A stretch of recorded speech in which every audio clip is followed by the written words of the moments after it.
What's up everybody, and welcome to another episode of China Update, where I try and help you guys keep on top of the world's #2 economy. My name is Tony. For those of you watching for the first time, I work in China in an executive role, and part of my job requires that I follow the big macro developments coming out of the People's Republic.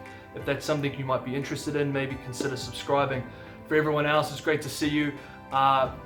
With regards to last week, I got into the hotel, they let me stay there. That wasn't the issue. The issue was coming back to the city that I live. That's a story for another day, but the trip went very smoothly. Thank you everyone for asking.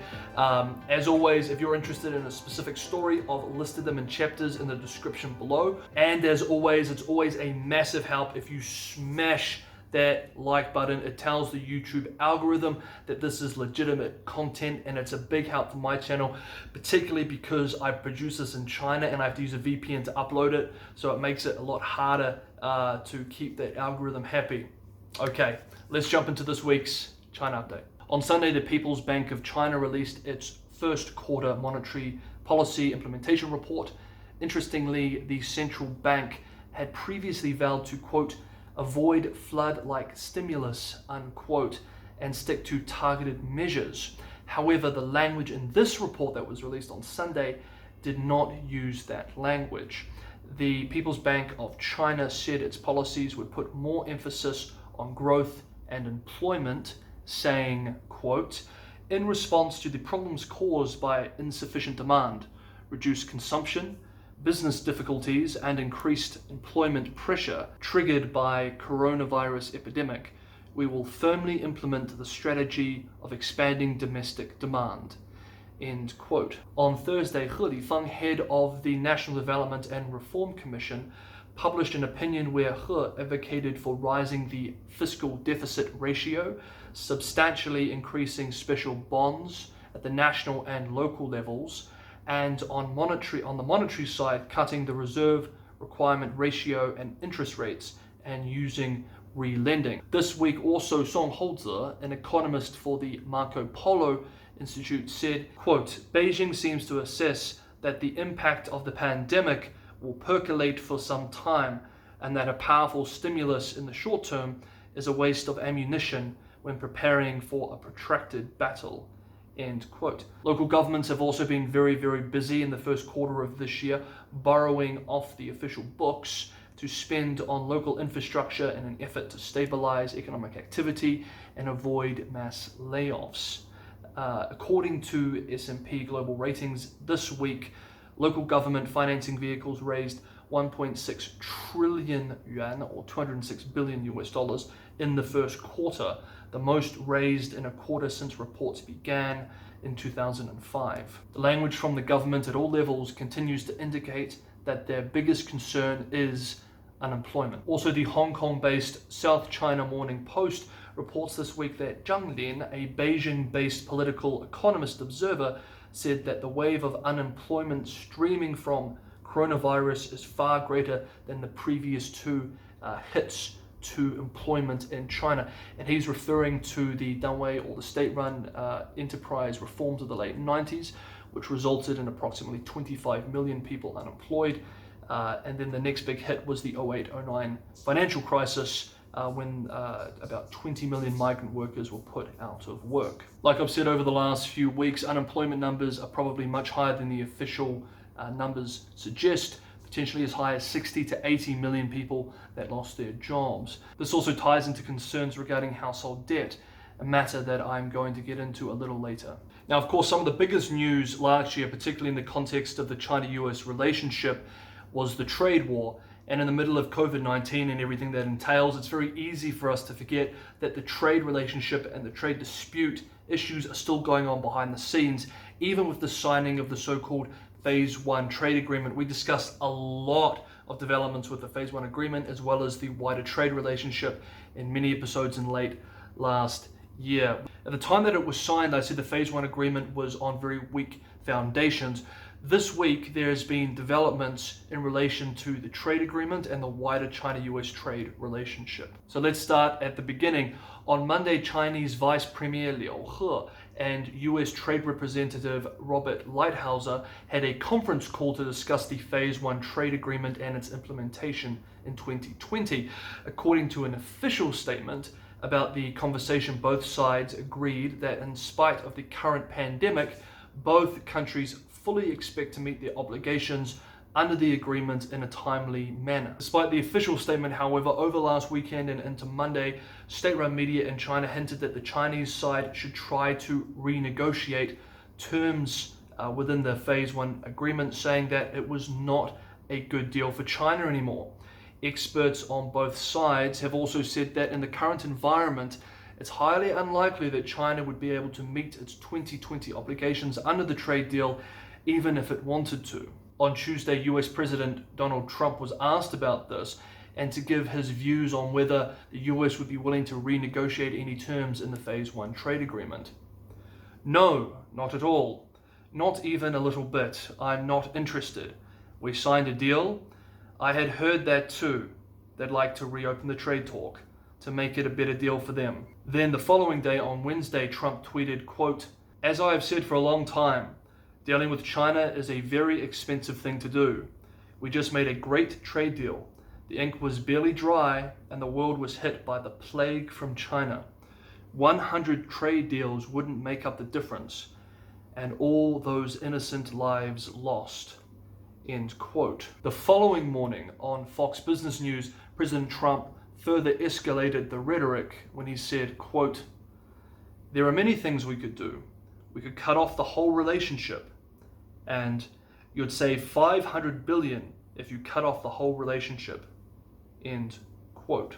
Now, despite some concerns from Chinese experts, as well as the material that we saw earlier in the week in Chinese state media, on Thursday, Chinese buyers announced a purchase order of 20,000 metric tons of US vegetable oil, the largest order of its kind in almost 5 years, and an order that would fit into the trade agreement's obligations. So it's difficult to know the exact future of the trade deal at this point, but what we do know is that the China-US relationship is in the toilet. It has been in free fall for several months now, and there is little appetite in either system to make the trade relationship work, even if it means great economic pain, which it would mean, particularly for the Chinese side. Trump likely wanted the agreement in place so then the Chinese would make purchases of goods that would disproportionately benefit a lot of his base going into an election this year. If it looks like the purchases are not going to happen or are unlikely to happen, what's the point in defending a trade deal when there is a lot of domestic anger at China? According to recent Gallup polling, 9 in 10 Americans view China as a threat, and American favorable views of the People's Republic of China is at a historical low of 26%.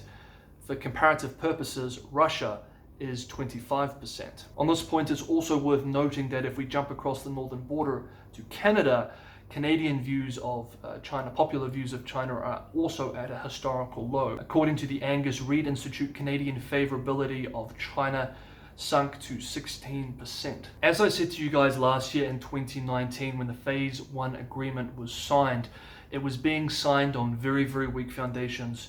And I said at that time it was unlikely going to last even a year. I said you are likely going to see some sort of deterioration in the relationship, an event that caused an agitation that pushed the trade conflict back into the limelight, and maybe would see the destruction of the deal. At that time, of course, I couldn't foresee COVID-19 and the global pandemic we're facing at the moment.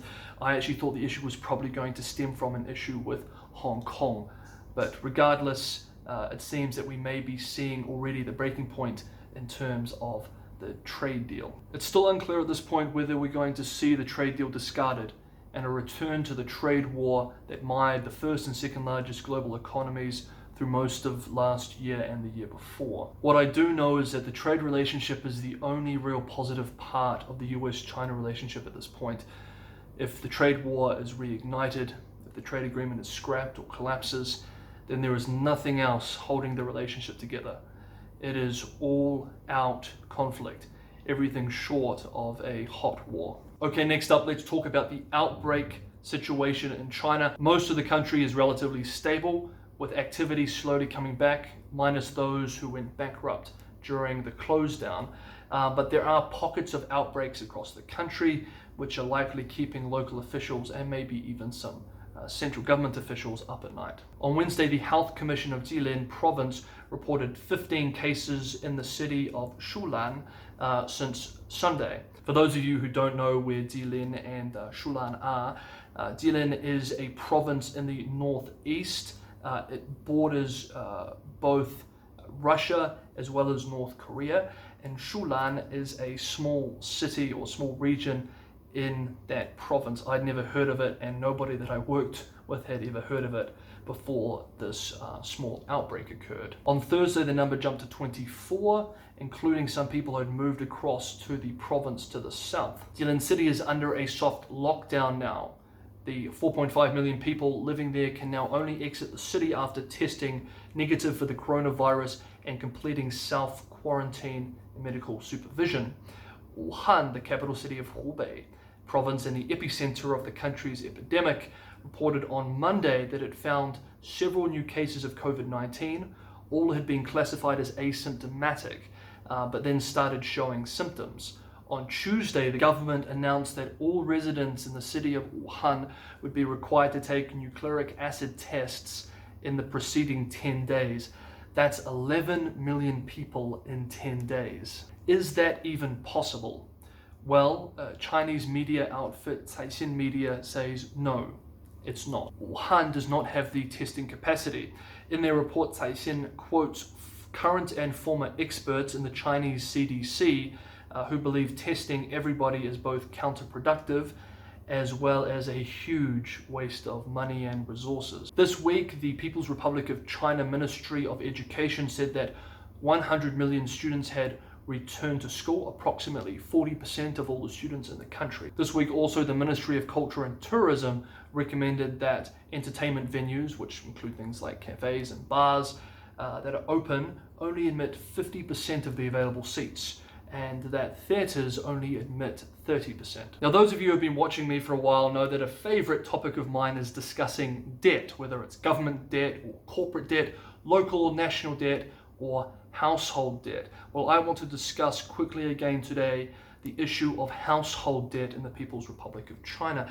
I did a special piece on this back in December, which some of you may remember, where I discussed household debt level as a percentage of income, and we looked at a think tank report in China that looked at data from the Bureau of Statistics, National Bureau of Statistics, as well as the People's Bank of China. Well, now we have similar analysis that has been produced in English, so hopefully will be more accessible to some of you guys. The New York-based Rhodium Group published a research note entitled COVID-19 and China's Household Debt Dilemma, which is well worth a read, and I'm going to put the link to the note in the description below. It's not that much of a read, it should take you 4 or 5 minutes, but I think it is very interesting for anyone who is interested in household debt in China, which everyone is, right?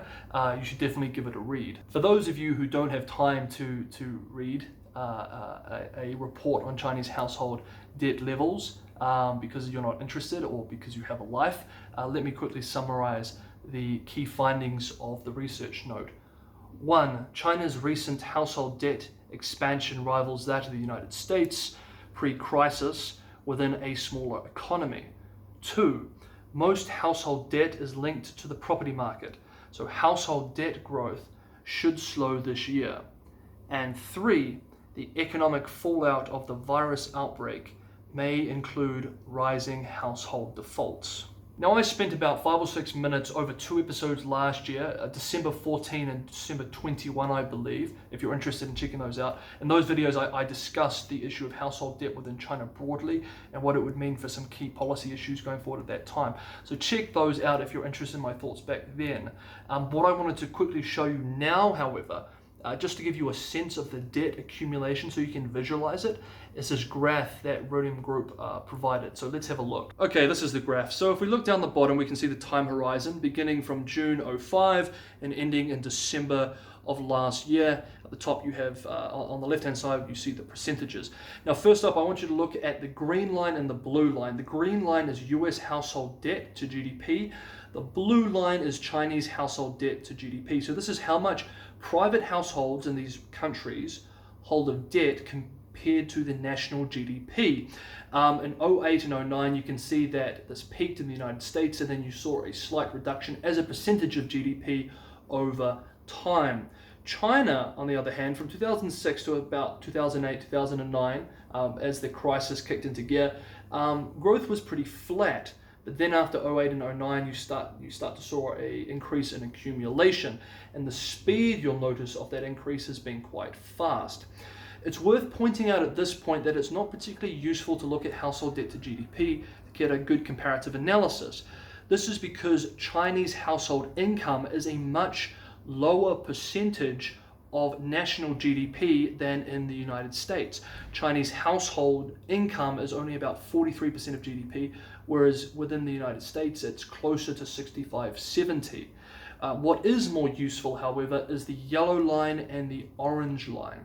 So as you can see, the yellow line is US household debt to household income, and orange is the same for China. Now this gives us a much better view, and as you can see, the rate of household debt accumulation is staggering, going from 40% back in 06 and shooting up and still having a pretty sharp trajectory, surpassing the United States level in about December of 2016, and is now at a point that we saw in the United States just before the financial crisis. This is the current state of Chinese household debt as a percentage of household income. Okay, last up, I want to talk about the Australia-China relationship and the diplomatic row that has been waged over the last few weeks. A few weeks ago, you guys will probably remember that I told you guys about this diplomatic incident that had emerged between China and Australia. Actually, there have been many bilateral disputes that have arisen over the last few weeks between China and other countries, but I wanted to provide an update for this